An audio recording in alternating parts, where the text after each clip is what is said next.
This awesome lady in the blue dress is Gigi, actually Carrie Boggs. That's my grandmother on my dad's side, and there she is on my wedding day, and standing between me and my dad. And I show her your picture because I cannot even think of heaven without thinking of her. She is one of the many people and the growing number of people that I look forward to seeing when I get to that place called heaven. So I don't know, when you think about heaven, so many emotions may conjure up in your mind. For some people, it might be thoughts of how perfect it's going to be. For some people, it may be just lots of questions that you may have about that place. For others, it may be just this whole fear of like, will I get in there? Will God let me in? So the concept of heaven conjures up lots of different emotions, sometimes good, sometimes neutral, maybe even to some extent negative. And I believe that's why we got several questions when we put out a form to ask people to give us their questions, just asking about heaven, sometimes very specific things, sometimes very general things. So the question we were answering, what will heaven be like? It's one of those that we actually can answer. In fact, I would say this: if your group or most of the people in your group have not gotten to watch the sermon that goes along with this session, I encourage you to consider doing that, watching that together, or at least as an individual go back.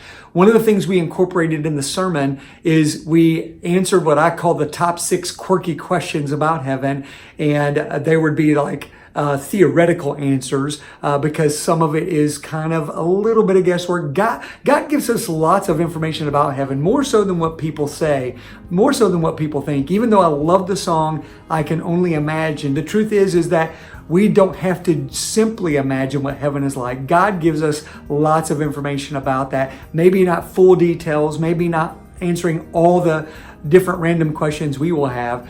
And for our short video for this session with your small group, I really want to just get down to what I would call the most important thing to know about heaven. To me, it's simply in one sentence: heaven is a perfect place prepared for God's people to enjoy His perfect presence forever.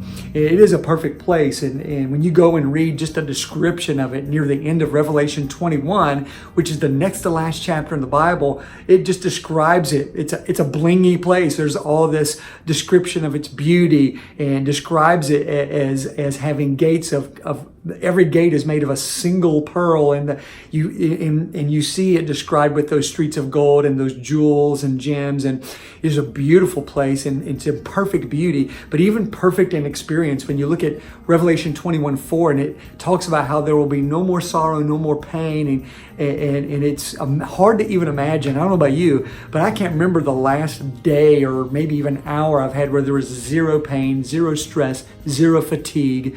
Imagine a place with no temptation, none of those things that we have to deal with literally on a daily basis here on earth. So it really, really is perfect, but it's also a prepared place.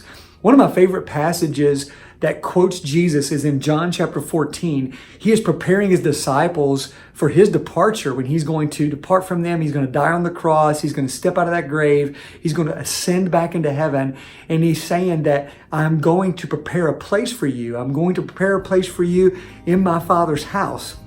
That lingo is very, very familiar to the ancient Middle Eastern culture as wedding lingo.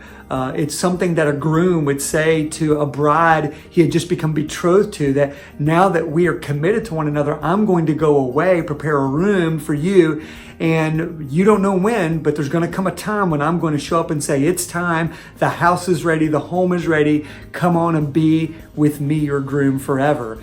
And it's a beautiful language to remind us what it's like when it's our time to breathe our last here, or when Jesus comes back, which is a whole other sermon, that we will get to be with our groom. We who have believed in him are his bride, and he is our groom. And there's going to come that awesome day when the climax of our very lives and our very faith in him is when we get to be with him, and our faith becomes sight. We walk by faith now, but then we will walk by sight in this place called heaven. So it is a prepared place, but then it's a presence-filled place. The best thing about heaven is who is there. When you think about a prepared place, I think of home. You feel at home because someone was expecting you. It was prepared for you. But the best thing that makes a home is who is there.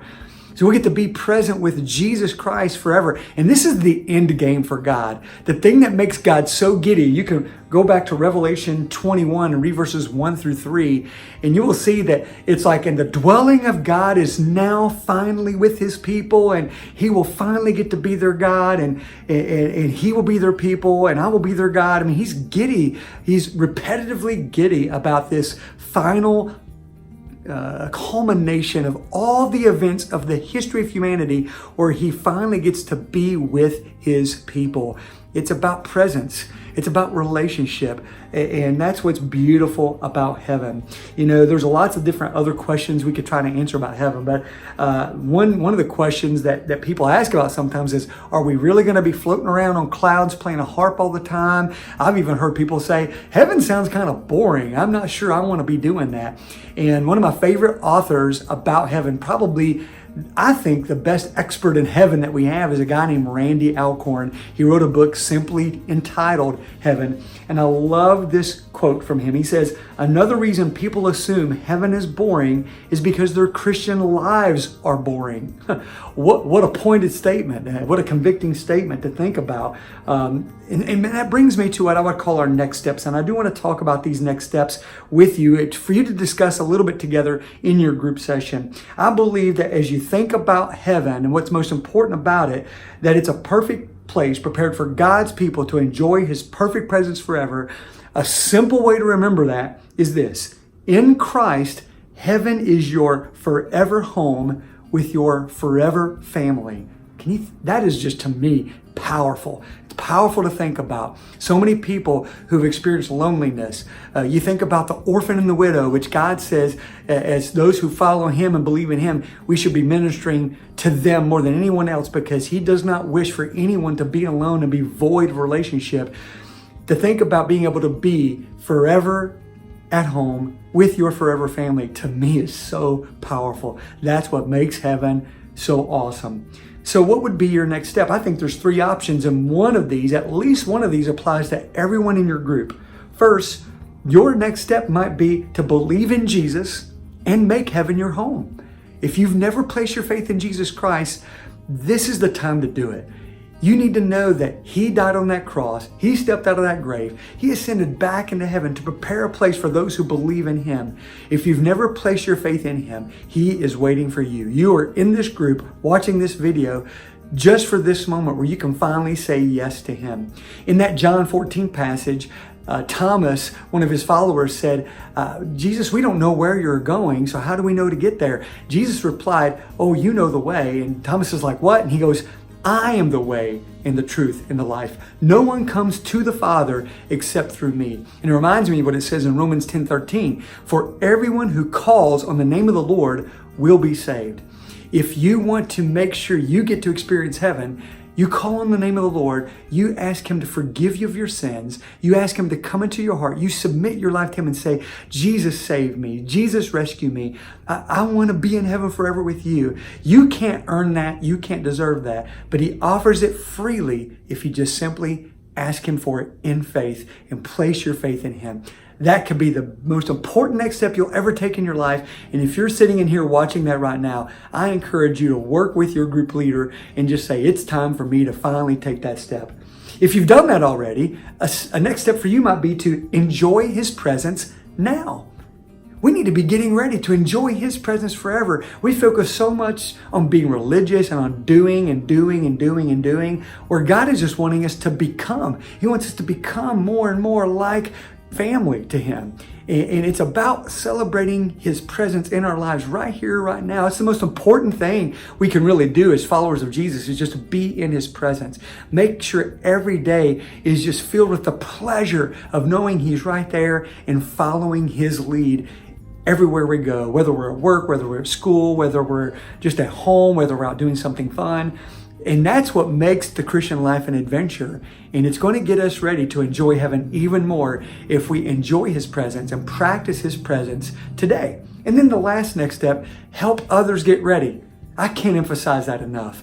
The church exists for the people who aren't even a part of it yet. We are still here, and heaven has not become completely fulfilled in a reality. Jesus hasn't raptured his people yet. We have not come to that point where God says, okay, it's time to end this world as we know it and usher in the new heaven and new earth. The reason none of that has happened yet is because there are still so many people who need the opportunity to know about him, to know that they can place their faith in him and they can find their forever home with their forever family. We have that hope. We have that good news. We need to make sure we spend the rest of our lives not only enjoying his presence, but helping others know who he is, know the gospel of Jesus Christ, and experience the new life he has in store for them.